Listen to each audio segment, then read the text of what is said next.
Look, it's not fun to trust the Titans right now. They are, as Cam Ward said, they are Gluteus Maximus. All right, everybody, welcome back. As always, I am your party host, Joe Rivera, and along with me, as always, is Big Take Jake, Jacob Kamenker, Big Red. My friend, how are you doing? How's your fantasy teams doing, man? I'm doing well. My fantasy teams are doing okay. We were at the injury portion of the season, so we're trying to navigate some banged up running backs. Bucky Irving might be out of the lineup this week. So, with all those injuries to guys like Bucky and Lamar Jackson and Brock Purdy, I'm in one of the boats with fantasy owners or fantasy managers where we're saying, man, how am I going to survive with these bye weeks and injuries piling up? But hey, that's the name of the game, right? For fantasy, you got to be ready to pivot at any time and just roll with the punches, man. Your voice went higher register there, Jacob. So I'm not sure how much I actually trust you when you say that. But listen, man, on top of just the injuries, we have a full week of buys. The first buys of the 2025 season are here. So for people who are still a little bit positive, right, who are going lower register in their voice, who are, still have the confidence, let's give them some sleeper picks. So you're starting off here hot. Sam Darnold, the Seahawks versus the Tampa Bay Buccaneers. What do you see in Darnold this weekend?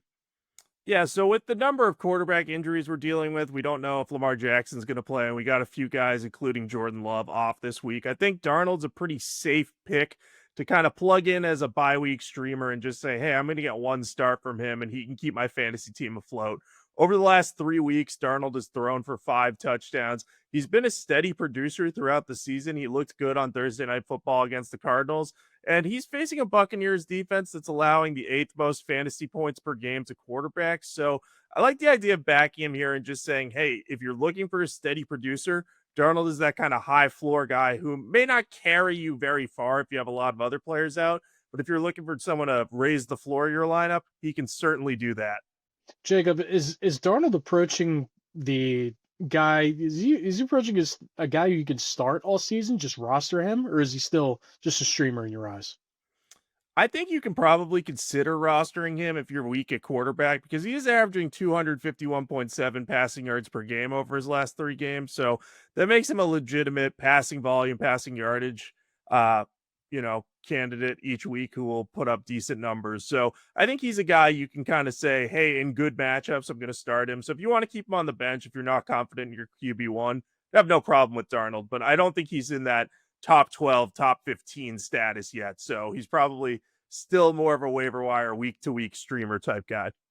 All right, Jacob, from one coast to the other coast, why don't you give us this running back on the East Coast and who guys sleeper pick who some fantasy managers should be considering this week? Yeah, so I like Chris Rodriguez Jr. for the Commanders. They're playing against the Chargers. I know that the Chargers defense has been pretty good, but we saw them kind of get a little bit trampled last week by the Giants. It wasn't a big yards per carry game for the Giants, but Cam Scadaboo and Jackson Dart both ran the ball well. I think that could position Rodriguez to maybe find a way into the end zone. Since Austin Eckler got hurt, he's averaging 9 carries and 49 rushing yards per game. It doesn't sound like a lot, but for a guy in a committee approach, that's pretty solid.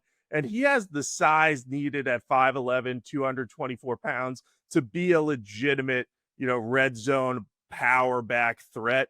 He's tied Ja'Cory Krosky Merritt, who, everyone calls Bill Merritt, for the team lead in red zone carries with 4, despite Rodriguez only playing in 2 games so far. So I think he's going to continue to get those. I think he might find the end zone. So don't be afraid to trust him if you need some flex help this week. All right, from Washington, we head down to the Bayou. Give us your next sleeper pick, Jacob.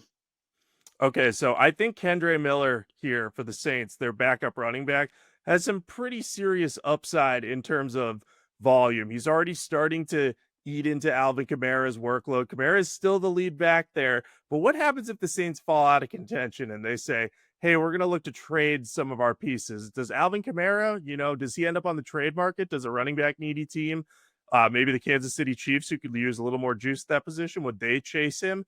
If that happens, Miller's going to end up being the lead back there. And he just had one of the best games of his career against the Bills. He had 11 carries, 65 yards, and a pretty impressive touchdown run where he showed good contact balance and strength running through Buffalo's defense. So I think you're looking at him and you're saying, hey, this guy's got good size. Maybe he'll take on some of that red zone role from Kamara, and Kamara will be focusing more on operating as a receiving back, which is what he does best. So I think Miller has some upside, and it's looking like his carry floor is going to keep rising. So feel free to grab him off the waiver wire and plug him in as a high upside flex. He may have some bust games if Kamara continues to get a high amount of the workload, but I still like his long term outlook there.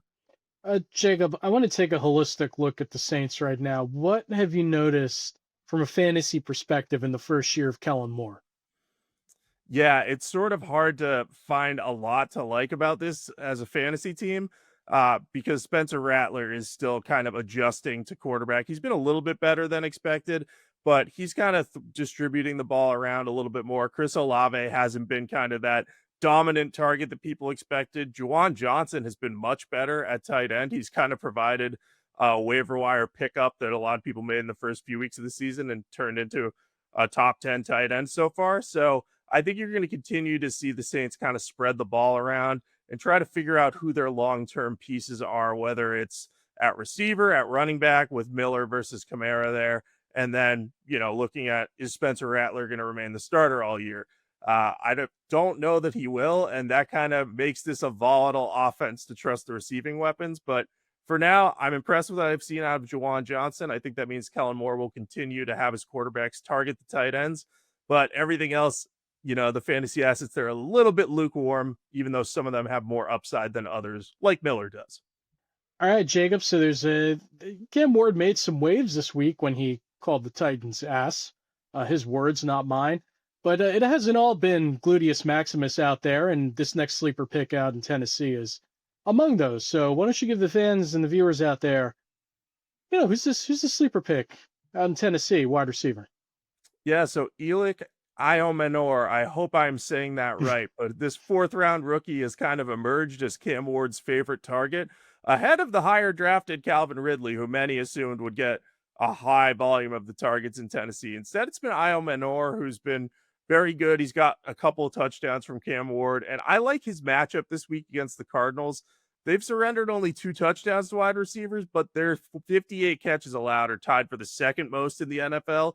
So I think, look, you're looking at the Titans, and this is going to be a team that has to pass the ball a lot because they're simply not very good, and they find themselves playing from behind a lot.